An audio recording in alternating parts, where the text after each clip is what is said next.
दोस्तों, आज की वीडियो बहुत ज्यादा ज्ञानवर्धक और धन प्राप्ति का मूल मंत्र है।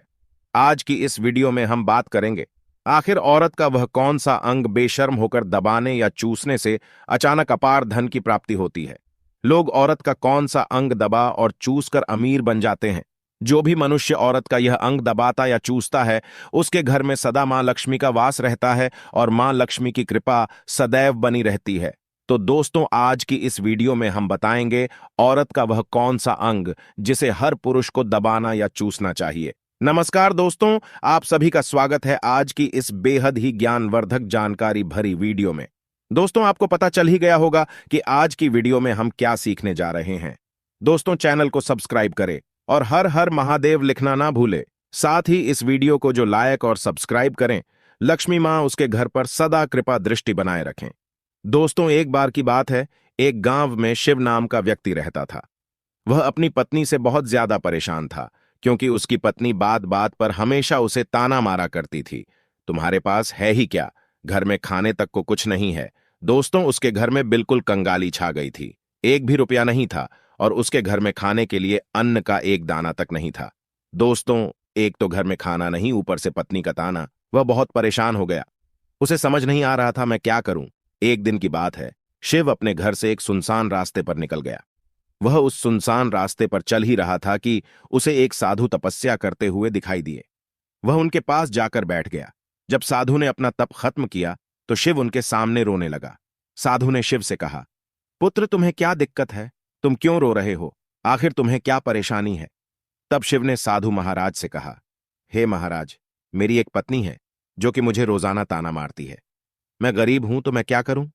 कितना भी कुछ कर लूं लेकिन धन कमा ही नहीं पाता हूं। अभी तक एक छोटा सा धंधा था, वह भी पत्नी के क्लेश की वजह से चौपट हो गया। वह दिन रात मुझसे झगड़ा करती है। अब तो मैं दाने दाने के लिए परेशान हो गया हूं। हमारे घर में खाने के लिए कुछ भी नहीं है, इसके अलावा पहनने के लिए वस्त्र भी नहीं है। लेकिन मैं अपनी पत्नी को समझता हूं कि वह मुझे ताने ना मारे, मुझसे झगड़ा ना करे, लेकिन वह बिल्कुल भी नहीं मानती साधु जी। इसी वजह से मैं बहुत ज्यादा परेशान हूं। इसी वजह से मैं घर छोड़कर यहां आया हूं।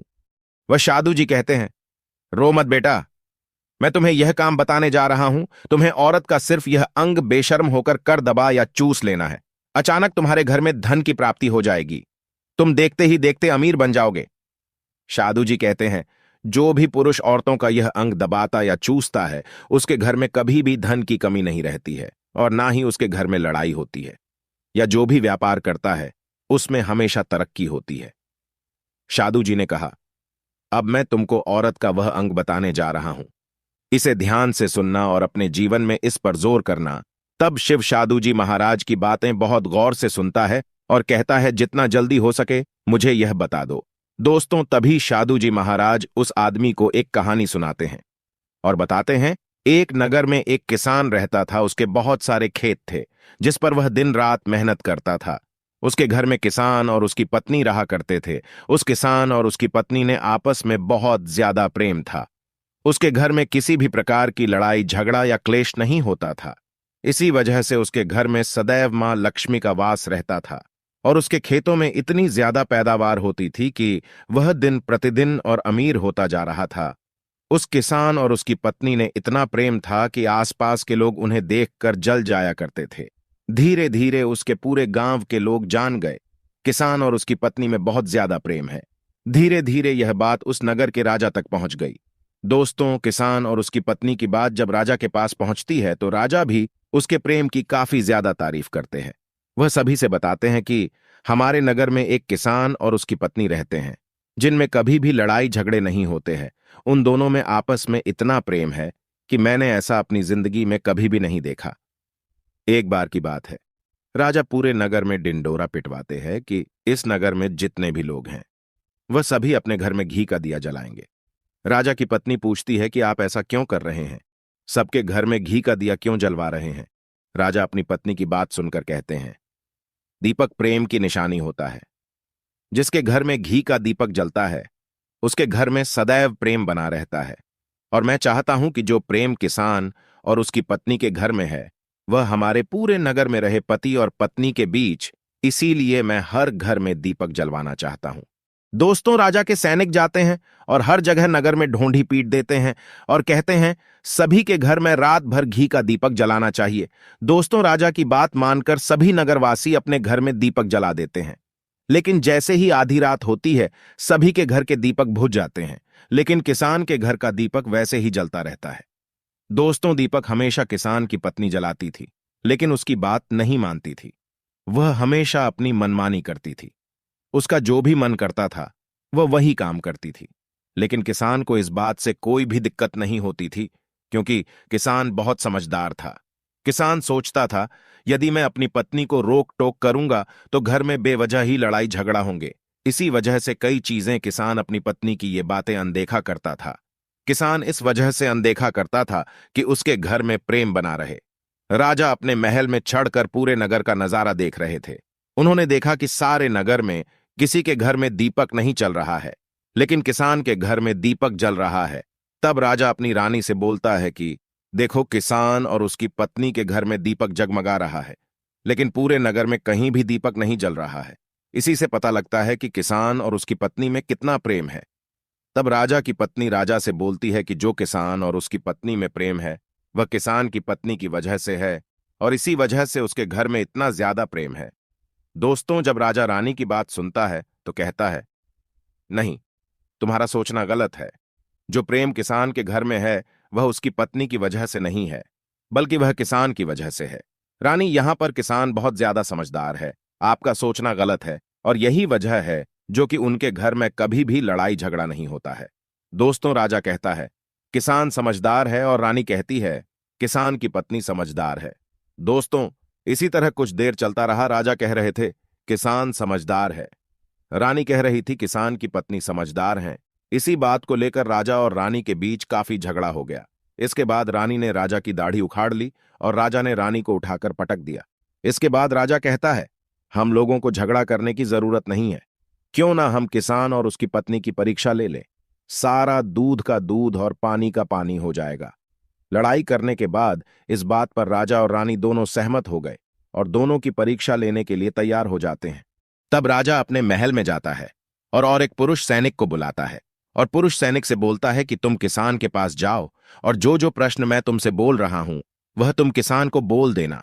वह पुरुष सैनिक बोलता है, ठीक है महाराज। वह पुरुष सैनिक राजा की बात सुनकर किसान के पास जाता है। उस समय किसान की पत्नी खेतों में गई थी, लेकिन किसान की कुछ तबीयत ठीक नहीं थी, इस वजह से वह खेतों पर नहीं गया था। इस समय पुरुष सैनिक किसान के घर पहुंच जाता है और किसान से कहता है, मैं राजदरबार से आया हूं, राजा साहब ने मुझे भेजा है। दोस्तों, किसान कहता है, बताइए मैं आपकी क्या सेवा कर सकता हूं। आप बैठ जाइए, मैं आपके लिए पानी लेकर आता हूं। तब वह सैनिक बोलता है कि नहीं, तुम कुछ भी मत लाओ, मैं राजा का सैनिक हूं, बस आपके पास राजा का समाचार लेकर आया हूं। तब किसान कहता है, ठीक है सैनिक, आप मुझे बताओ, राजा साहब ने मेरे लिए क्या समाचार भेजा है। सैनिक कहता है, किसान, राजा साहब ने यह बोला है कि यदि तुम अपनी पत्नी को छोड़ देते हो तो राजा जी आपको बहुत सारे हीरे जवाहरात और साथ में तुम्हारे जमीन से 2 गुना ज्यादा जमीन राजा जी आपको गिफ्ट में देंगे। इसके अलावा राजमहल का आधा हिस्सा भी आपको दिया जाएगा। लेकिन जो किसान ने जवाब दिया वह सुनने लायक। हे किसान ने कहा, राजा जी अपना पूरा राजमहल मुझे क्यों ना दे दे, लेकिन मैं अपनी पत्नी को नहीं छोड़ूंगा। जाओ और अपने राजा से कह दो। किसान ने ऐसा कहा है। सैनिक जाता है और राजा को सारी बातें बताता है। इस समय रानी वहां पर सैनिक की बात सुन रही थी। सुनने के बाद रानी ने कहा, आपने किसान की तो परीक्षा ले ली, लेकिन किसान की पत्नी की परीक्षा नहीं ली है। इस तरह से हम कैसे पता कर सकते हैं कि कौन समझदार है। इसके बाद रानी ने कहा, अब मैं भी किसान की पत्नी की परीक्षा लेना चाहती हूं। जब दोनों की परीक्षा हो जाएगी तभी पता चलेगा कि कौन समझदार है। फिर रानी ने भी एक सैनिक बुलाया और कहा कि मेरी बात किसान की पत्नी को बोलना और याद रखना। यह बात तभी बताना जब किसान वहां पर ना हो। सैनिक ने पूछा कि रानी क्या बात बतानी है, वह तो बताओ। तो रानी ने सैनिक को सारी बात बता दी। सैनिक किसान के घर जाता है और उसके घर में आवाज लगाता है तो उसके घर से किसान की पत्नी निकलकर आती है और कहती है, बताओ क्या हुआ, क्यों ढिंढोरा पीट रहे हो। तो सैनिक ने कहा कि राजमहल से आया हूं, मुझे रानी ने भेजा है। किसान की पत्नी ने कहा, बताओ किस लिए आए हो। तब सैनिक ने कहा, रानी ने बोला है, यदि तुम अपने पति किसान को मार देती हो तो आपको बहुत सारे हीरे जवाहरात रानी आपको देंगी और साथ में राजमहल का आधा हिस्सा भी आपको मिलेगा। इसके अलावा जितनी भी आपकी जमीन है वह तो आपकी रहेगी ही, लेकिन उसकी 2 गुना जमीन भी रानी आपको देगी। ये बात सुनकर किसान की पत्नी तैयार हो जाती है। कहती है, ठीक है, यदि मुझे इतना कुछ रानी साहिबा देंगी तो मुझे मंजूर है, मैं अपने पति को मार दूंगी। तब सैनिक पूछता है कि रानी को कैसे पता चलेगा कि आपने अपने पति को मार दिया है। तभी किसान की पत्नी बोलती है, मेरे घर में जो दीपक जल रहा है, जब मैं किसान को मार दूंगी तो उसे बुझा दूंगी, तभी आपको पता चल जाएगा कि मैंने किसान को मार दिया है। अब सैनिक किसान की पत्नी की बात सुनकर राजमहल जाता है और रानी को सारी बात बताता है। किसान की पत्नी की बात सुनकर रानी बहुत अचंभित हो जाती है। राजा और रानी को स्त्री जात से नफरत होने लगती है। उसी समय राजा अपने नगर के सभी लोगों को बुलाता है और कहता है कि मैं चाहता हूं कि मेरे और मेरी पत्नी की वजह से किसान की जान न जाए। तुम लोग ऐसा करो, उस किसान के घर जाओ और सारी बातें बता दो और उस किसान को बचा लो, वरना किसान की पत्नी उसे मार देगी। इधर सैनिक किसान के घर जाते हैं और सोचते हैं कि किसान की पत्नी किसान को रात में मारेगी और दिया बुझाएगी। इससे पहले ही हम किसान के घर में पहुंच जाते हैं और किसान को बचा लेते हैं। दोस्तों, जैसे ही राजा के सैनिक किसान के घर पहुंचते हैं तो देखते हैं कि किसान तो मरा पड़ा हुआ है। तो सैनिक किसान की पत्नी से बोलते हैं कि तुमको तो किसान को रात में मारने के लिए बोला गया था, लेकिन आपने अभी किसान को क्यों मार दिया? तब वह किसान की पत्नी बोलती है कि किसान को तो मुझे मारना ही था, रात में तो मुझे सिर्फ दिया ही बुझाना था, इसलिए किसान को तो मैंने दिन में ही मार दिया है। सभी सैनिक तुरंत ही किसान के घर से दौड़े दौड़े जाते हैं और राजा रानी को सारी बातें बताते हैं। राजा और रानी क्रोध से आगबबूला हो जाते हैं। इसके बाद राजा और रानी किसान की पत्नी को बंदी बनाकर लाने के लिए अपने सैनिक से कहते हैं। सैनिक जाते हैं, किसान की पत्नी को बंदी बनाकर ले आते हैं। राजा किसान की पत्नी से पूछता है, ऐसा तुमने क्यों किया? तुम लालची औरत हो, तुम्हें पैसों से प्यार है।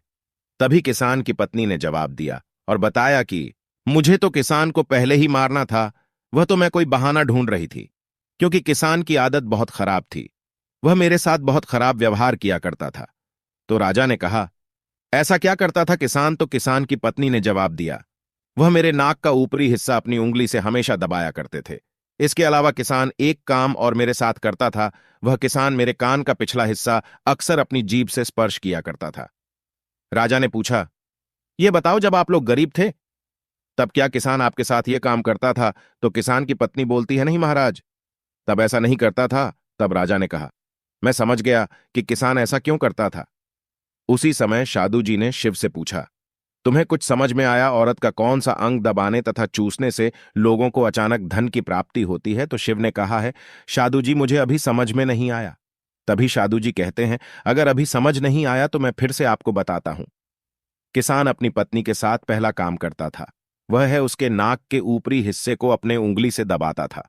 तो जिस भी मनुष्य के घर में पैसों की किल्लत है, उसे अपनी उंगली से औरत के नाक के ऊपरी हिस्से को जरूर दबाना चाहिए। दोस्तों, औरत के नाक के ऊपरी हिस्से को बहुत शुभ माना जाता है। इसी वजह से जो यह काम करता है वह हमेशा धनवान पुरुष बन जाता है। दूसरा काम है, जो भी पुरुष औरत के कान का पिछला हिस्सा अपने जीभ से स्पर्श करता है, उसके किस्मत के द्वार खुल जाते हैं, उसे अचानक धन की प्राप्ति होती है। ऐसा इसलिए होता है क्योंकि औरत के कान के पिछले हिस्से में माता लक्ष्मी का वास होता है। जब आप ऐसा करते हैं तो माता लक्ष्मी आपसे प्रसन्न हो जाती है और आपको अपार धन देती है। और आपने एक बात तो जरूर सुनी होगी, औरतें माता लक्ष्मी का रूप मानी जाती हैं। इसी वजह है इस संसार में जो भी मनुष्य यह दो पवित्र काम करता है, उसका घर धन से भर जाता है, जो कि इस कहानी में किसान भी अपनी पत्नी के साथ करता था। लेकिन आप जब भी ऐसा काम करें तब आपको अपनी पत्नी को पूरी बात बता देनी चाहिए, अन्यथा आपके जीवन में इसी तरह अनर्थ भी हो सकता है। दोस्तों, आज का ज्ञानवर्धक वीडियो कैसा लगा कमेंट करके जरूर बताएं और हां, कमेंट में हर हर महादेव लिखना ना भूलें।